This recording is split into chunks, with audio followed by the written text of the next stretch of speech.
Hello and welcome to my channel, Rhino here. Today I'm looking at an older PragerU video which talks about God and suffering. Maybe they'll actually try and explain why an all-powerful and all-good God decided to make the world in a way that would cause so much suffering by way of hurricanes, floods, and other natural disasters. So let's take a look.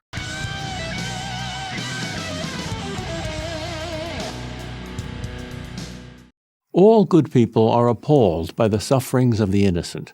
Yes, which is why I think hell is a bad idea. I know Christians will disagree and say that only guilty people go to hell, but the Bible gives a very warped idea of what constitutes a guilty person. When an innocent person is struck by a painful disease, or tortured or murdered, we naturally feel sadness and helplessness and often rage. Many people have claimed that such suffering is a proof that God does not exist. Not so much a proof that a God doesn't exist as a demonstration that if a God exists, it's not a very nice God. Or if it is a nice God, it's powerless to stop suffering. Their argument goes like this: God is all good and all powerful. Which is generally how a Christian might describe God, so I can agree with this premise. Such a God would not permit unnecessary suffering. And a Rhino such as myself does not permit unnecessary word games. You're trying to build your escape from this argument into the argument itself. I wouldn't say that such a God would not permit unnecessary suffering, rather that if a God is all good and all powerful, there is no such thing as necessary suffering. If the suffering is necessary, then God cannot be all powerful. By definition, if God is all powerful, then he can achieve whatever his desired result is without any suffering. By calling some suffering necessary, you are tying God's hands. It's not God's fault there's suffering. That was the only way for this all-powerful being to do something that resulted in a greater good. Sorry, but that just doesn't work. Yet we constantly observe unjust suffering. Why are you switching words here? Is it unjust suffering or unnecessary suffering? I would suggest that spending time in prison is a form of suffering. Certainly not the worst form, but it's not meant to be a walk in the park either. If you commit a crime, you are sent to prison. This is not necessary, but it is just. Why are you conflating necessary and just? Therefore, at least one of the premises about God must be false. Let me restate these premises to close your little exit door there. Premise 1. God is all good, all powerful, and all knowing. Premise 2. Such a God would know how to, and be able to, create a universe with free will and no suffering of any kind. Premise 3. Suffering exists. Conclusion. The God described in Premise 1 cannot exist. Either God is not all good, or he is not all powerful, or he just doesn't exist. I like option 3. And for future reference in this video, I am assuming that the property all-powerful comes with the property all-knowing, because if you are all-powerful, then you have the power to make yourself all-knowing, and it'll save me some words to not spell it out every time. What's wrong with this argument? The way you stated it? Plenty. It's a complete straw man, for starters. First, let's examine what we mean when we say that God would not permit unjust suffering. Yes, by all means, explain that. Especially since you started with unnecessary and are now transitioning to unjust. There are two categories of suffering. Suffering caused by human beings, which we call moral evils, and suffering caused by nature, for instance, earthquakes or cancer. Yeah, I can agree to those categories, and I can see your free will argument coming a mile away, but I am curious how you're going to justify things like earthquakes and cancer. Okay, cancer is the fall in the garden or whatever, but earthquakes? Did God not know how to make a more geologically stable planet that would still be suitable for life? Did Eve eating fruit in the garden somehow cause plate tectonics so you can blame earthquakes on the fall as well? What is your explanation for this? I really want to know. Free will explains how God could be good and allow moral evil. Does it, though? Could an all-powerful God not see what each person would do in their life and just not allow the people who would cause suffering to even begin their existence in the first place? The Bible is very explicit about the fact that God knits everyone together in their mother's wombs. So when he's doing his knitting, could an all-powerful God not just make sure he knits the people who wouldn't cause suffering? Giving us free will doesn't mean that he can't control which of us exists in the first place, does it? I mean, he can violate free will whenever he wants in the Bible anyway, but wouldn't it be better if he just made a point of only making people who would do what he wanted in the first place? Because God has given people free will, they are free to behave against God's will. But not everybody wants to behave against God's will, and God knows who will and who won't before they're born. And God personally knits everyone together in their mother's wombs, so it stands to reason that he would only knit those who want to do his will. The fact that they do evil does not prove that God is not good. No, but if God is good, then he's not all-powerful. The fact that they do evil just demonstrates that he can't be both all-good and all-powerful. In addition, if there were no God, there would be no absolute standard of good. I'm not convinced that there is an absolute standard of good, but even if God existed, that would not automatically mean that an absolute standard of good exists. Every judgment presupposes a standard. Yes, but that standard does not have to be absolute. If I judge my kids as being good at gymnastics, I'm using my knowledge of what good gymnastics look like. There is no absolute standard of what constitutes good gymnastics. It is completely relative, as can be demonstrated by this side-by-side comparison of Olympic gymnasts from the 50s and 60s with the 2016 Olympics. What was considered excellent world-class gymnastics in the 50s likely wouldn't come close to qualifying for the Olympics today. The standard of excellence has changed, meaning it is not an absolute standard. So while a judgment does presuppose a standard, that standard is not necessarily absolute. And that's true of our moral judgments too. Yes, when we judge something as moral or immoral, we are using a standard by which to judge. If I catch my kid lying to me, then by my moral standard, I will judge that lie to be morally wrong. But as with gymnastics, the standard is not absolute. There are situations where lying is the moral thing to do. The go-to example is usually lying to Nazis to save Jews. If morality were absolute, then a moral action would be moral in all situations, and an immoral one would be immoral in all situations. So lying would always be the wrong thing to do if morals are absolute, even if it meant turning innocent Jews over to the Nazis. I'm tempted to think that you're conflating absolute morality with objective morality, but you're a professor of philosophy at Boston University, so you should know that very basic difference. For those of you in my audience who are more like me and tend to confuse the two, allow me to explain the difference. Absolute morality would hold that an action is moral or immoral regardless of the situation. So killing someone would always be considered wrong, even in self-defense. Objective morality is the idea that an action is morally right or wrong independent of human opinion of right or wrong. Objective morality allows for more flexibility, so you might say that killing is objectively wrong and appeal to a standard outside of humanity to come to that conclusion. For religious, they usually claim God is the standard, and for atheists, it's usually a standard based around minimizing harm and maximizing well-being. So with objective morality, you could say that killing is objectively morally wrong because it increases harm. But killing in self-defense could be acceptable because the well-being brought about by protecting yourself and others would generally be greater than the harm done by killing your attacker. What is our standard for judging evil to be evil? Well, as I explained, my standard, and one shared by many other atheists, is a weighing of the consequences of an action. Does the action increase or decrease overall harm? Does it increase or decrease overall well-being? If it increases harm, does it increase well-being more than it increases harm?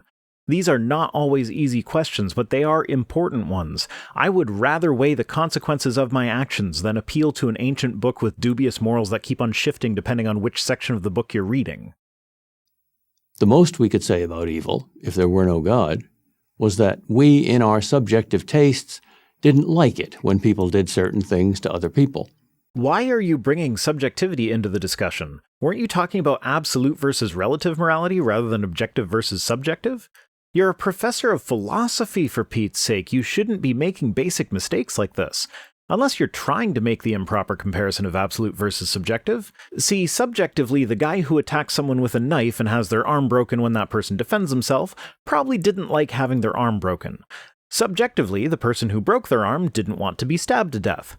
Objectively, outsiders can look at the situation and say that the breaking of the attacker's arm increased harm, so was morally bad, but was less morally bad than allowing the attacker to stab them. No absolutes necessary, no opinions necessary. You have objective morality. Subjectively, both the attacker and the attackee feel differently about the encounter, but objectively, one of them was in the right and the other was not. No moral absolutes required, no opinion required. We wouldn't have a basis for saying an act was bad, only that we didn't like it. So the problem of human evil exists only if God exists. No, the problem of human evil exists because we can measure the harm versus the benefit of various actions and determine whether an action results in a net increase in harm or a net increase in benefit. I don't see how a God is necessary for this. In fact, God is more than a bit of a hindrance for this, because if you believe that anything God commands must be morally good, then if you believe that God commands you to commit genocide, as he has done in the past, then that genocide must be morally good, even though it results in an increase of harm. Now, I can hear some of my audience crying out that this cold calculation of harm versus benefit could be used to justify all sorts of atrocities, and you're right, it could be used for that. For instance, in an ironic twist, the usual Christian response to the Amalekite genocide is that wiping the Amalekites out was ultimately for the best because they were an evil people who sacrificed babies and stuff like that. But the thing is, without an all-powerful friend, we just can't know the full ramifications of any given action. How do you measure the harm done by wiping out an entire culture, just by how many lives were lost? No, we would also need to take into account any future good contributions that culture might have made had they not been wiped out. Maybe the Amalekites would have eventually developed into a society more civilized and advanced than what we have now. We really have no way of knowing, so the best course of action would be not to exterminate entire cultures. Am I justifying the sacrificing of babies on the altar of an imaginary god? No, that objectively increases harm. What I am saying is that we humans are not and never will be perfect at measuring harm versus benefit because we will never know all the variables. We just have to try our best to bring about more good than bad, and as far as we know, genocide always brings about more bad than good, regardless of the practices of the culture that is being wiped out. As for natural suffering, that poses what appears to be a more difficult question. Yes, because if God really is all-powerful and wants to minimize suffering, he could easily just have designed the universe in such a way that disease and natural disasters just didn't exist. We see an innocent child suffer, say, from an incurable disease. We complain. Understandable. We don't like it. Understandable. We feel it is wrong, unfair, and shouldn't happen. Understandable. Yep, I agree with all of that. If there is no God, childhood cancer makes sense, and it really, really, really, really sucks. Things go tragically wrong at times. That is just one of the unfortunate truths in life. If there is a God who loves us and who wants to minimize suffering, however, childhood cancer makes absolutely zero sense. But illogical unless you believe in God. Wait, so are you saying that human beings not wanting other human beings to suffer is illogical unless we believe in the God who designed the universe in such a way as to guarantee human suffering? For if you do not believe in God, your subjective feelings are the only basis upon which you can object to natural suffering. And what exactly is wrong with that? Objectively, childhood cancer brings more harm into the world, but even if we ignore that and say that subjectively it hurts people directly involved, how does that not make sense without a God? I know what it feels like to lose a loved one, and as such, I can empathize with people who are going through it now. If God exists, he is directly responsible for such suffering, which would give the people going through the suffering every right to hate him for it. He created a world where childhood cancer is possible. If he is truly all-powerful, he could have created a world where childhood cancer is impossible, but he didn't. So if he exists, he is objectively morally evil, because he had the ability to create a world with perfect well-being, and he chose to create one with huge amounts of suffering instead.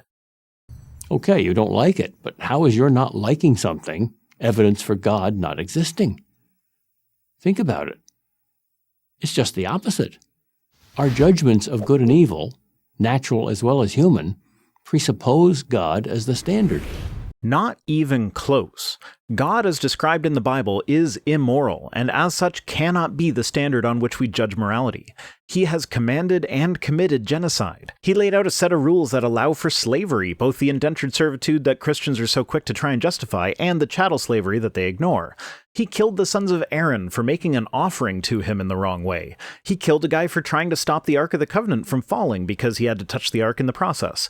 He wanted to kill Moses at an inn just out of nowhere for no apparent reason, and was stopped by Moses' wife rushing to circumcise their son and throw the foreskin at Moses' feet. By the objective standard of how much harm or well-being an action will bring about, the God of the Bible is not morally good. Even if you take the eternal life granted to Christians into account, the Bible still makes it clear that most people will go to hell. So ultimately, God designed his creation in a way that he knew in advance would create objectively far more suffering than well-being.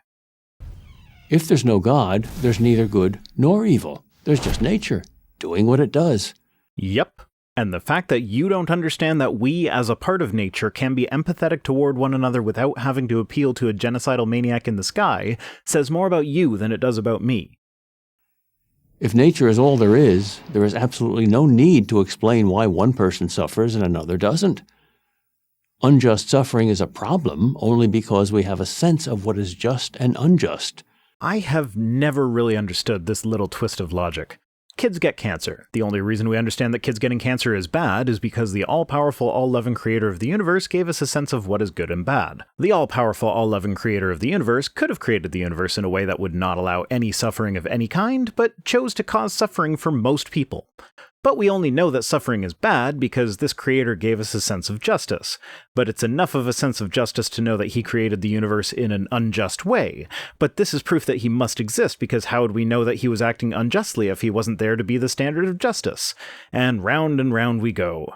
Or we could go with the evolutionary explanation. We evolved as social creatures. In a social species, the species is more successful when the members of the species help each other. The mechanism that developed that make us want to help each other is a sense of empathy. No god required, and if a god did it, it's not a very moral god. But where does this sense come from? Our evolutionary history that led us to be a social species. Certainly not from nature. There's nothing just about nature. Nature is only about survival. Well, survival and reproduction. And in a social species, these are helped by the development of empathy. And let's not forget that humans aren't the only species that help each other out without directly benefiting from it. There's a species of bird called the blue manakin in which a lead male will practice a synchronized dance with a few other males with the goal of impressing a female. The lead male is the only one who will get a chance to mate if the female likes the dance. So why do the other birds bother helping him out instead of trying to find their own females to impress?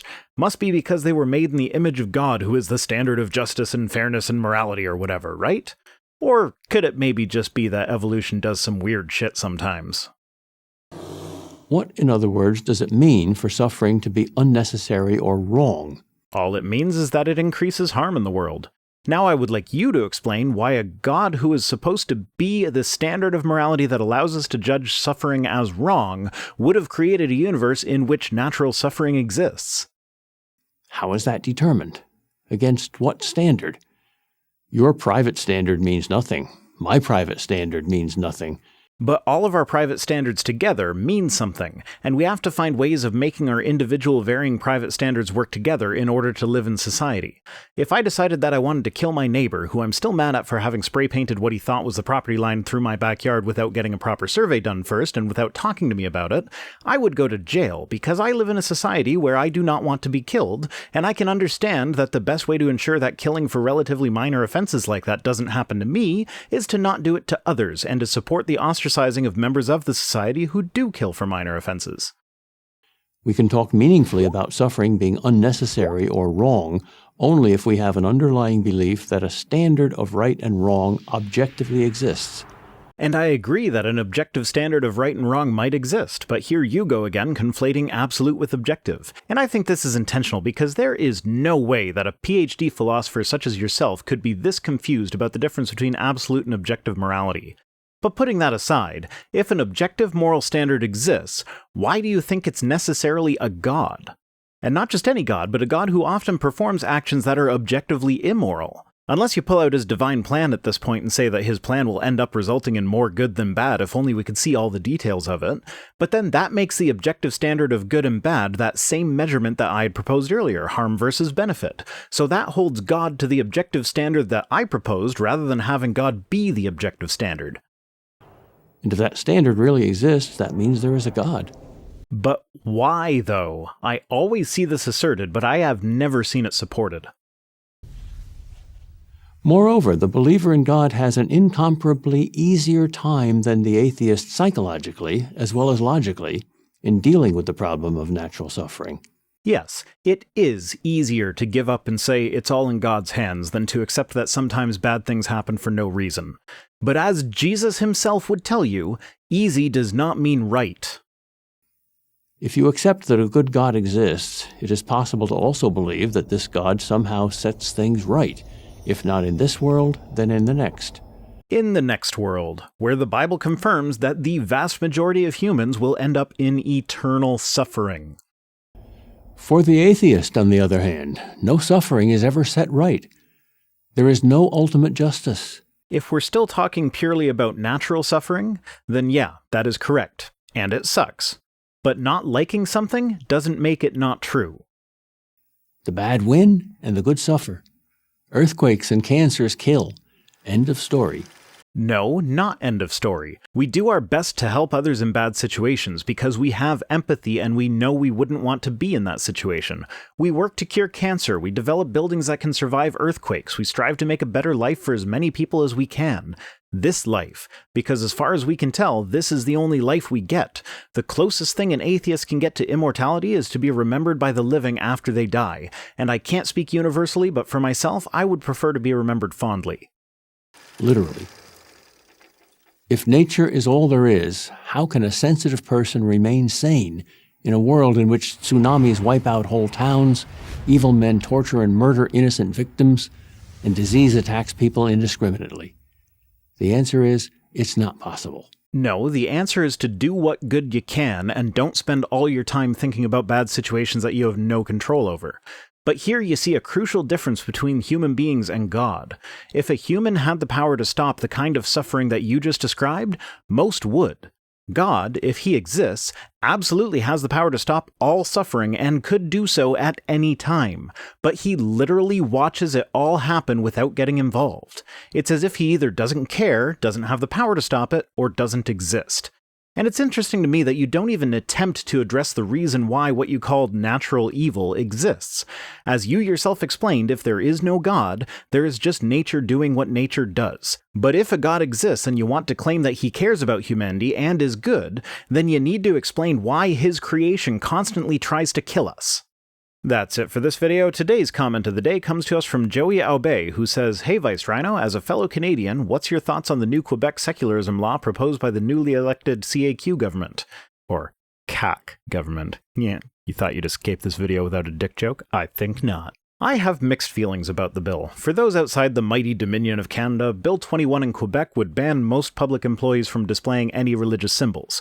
Just stated like that, I am inclined to agree with it. There's no reason why a schoolchild should be exposed to a necklace being worn by a teacher depicting one of the most gruesome execution methods in history. It supports the separation of church and state, which I'm all for, and which is not guaranteed by Canada's Charter of Rights and Freedoms. I'm kinda for this bill. But it also forbids some religious clothing, notably the hijab and niqab. Not sure if it also outlaws yarmulkes, but I would assume so. Religious clothing I generally don't have a problem with. If your religion demands that you dress in a certain way, I think that's silly, but it's not infringing on anyone else if you dress in that way. I can see a case being made against the niqab, but I think hijabs and yarmulkes and the like should be permitted. So in the end, it's much more complicated than just an I'm for it or I'm against it. And that's it for today. Remember to follow me on Twitter and Facebook and support me on Patreon. See you next time.